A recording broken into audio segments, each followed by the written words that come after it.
Proper holding is an integral part of any project. The bench dog allows us to extend the capacity of the vise to hold larger work pieces flat on the bench for hand planing, sanding, or even power tools.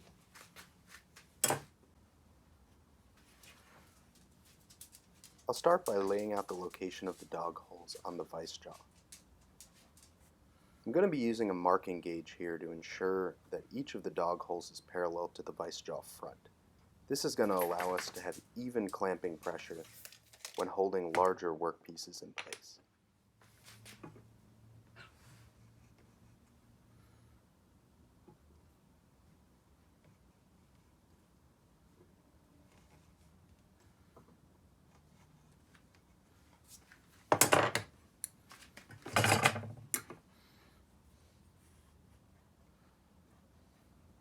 Once I've laid out each location, I'll come back with a square and mark an exact spot to place the awl for an initial punch.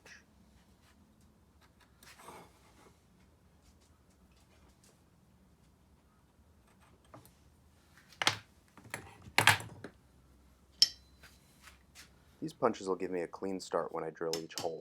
Remember, it's really important to get each dog hole exactly parallel along the vise front. This way, when you're using multiple dogs at the same time, it doesn't put uneven pressure on your workpiece. I'm using a 3/4 inch Forstner bit here to get a nice clean hole. I'll start by running the bit in reverse to score the outside of the hole. This will help to prevent any tear out when drilling.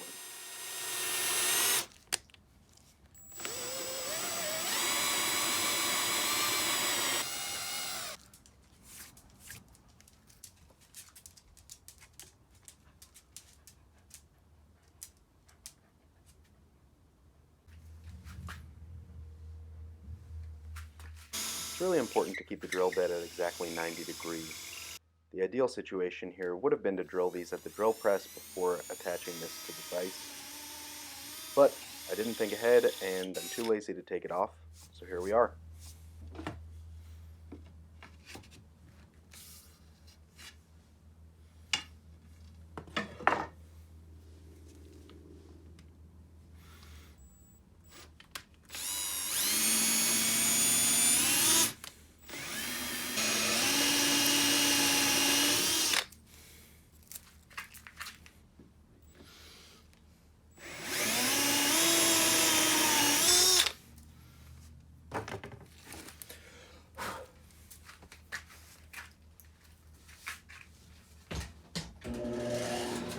I'll vacuum out the dog holes just to make sure there's no debris in them.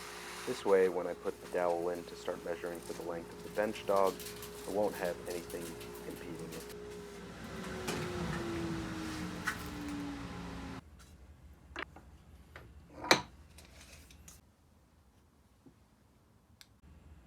I've planned to make each of my bench dogs 3 inches in length, so I'll mark these out on the dowel and then add a little masking tape so that when we cut them we don't run into any tear out.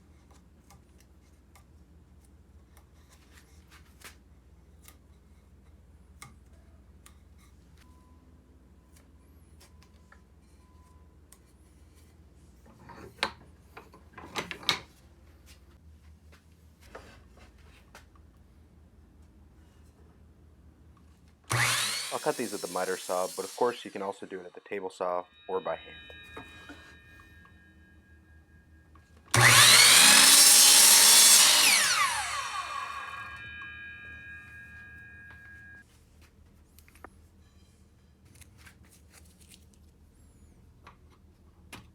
We'll cut a small relief in the front of each bench dog so that we have a flat clamping surface to hold the workpiece.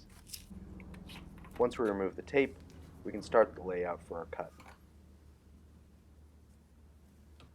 Again, I'm using a marking gauge for consistency here. We'll measure the height off at the top of the bench dog while it's in place, and then score half of each piece.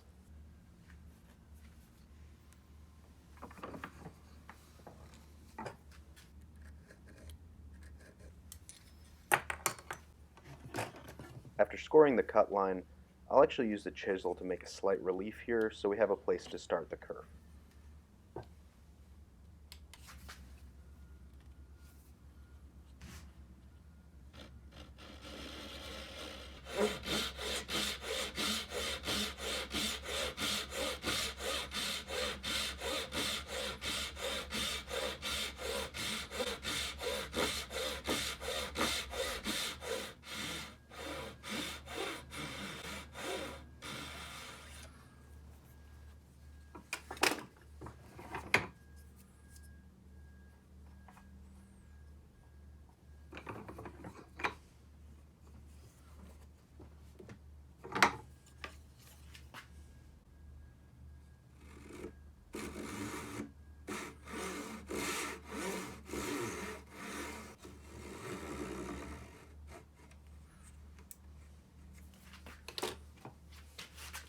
Once we remove the waste, I'll come back and clean this up with a chisel so we have a perfectly flat reference surface.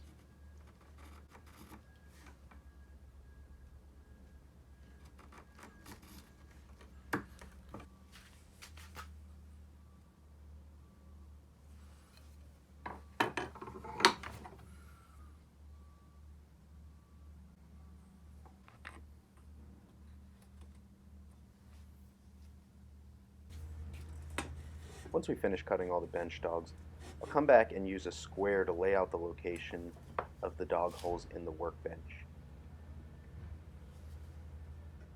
The capacity of my vise is 9 inches when it's completely open, but I don't want to necessarily use the full 9 inches when holding a workpiece in place, so I'll lay each of these dog holes out 6 inches apart.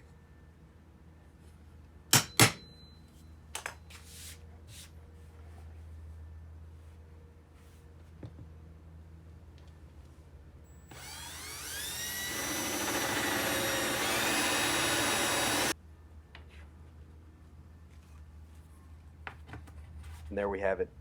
My bench dogs fit snugly into the MDF top, but if yours don't, you can glue a piece of flat wood to the top of the dowel to prevent them from falling through.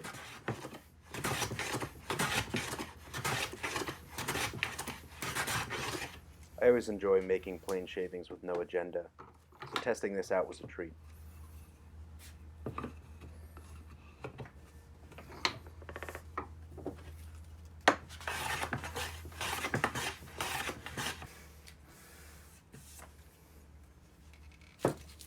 Thanks for following along. I hope these help you out as much as they helped me. If you'd like to see some of my other videos, I'll leave the links right here.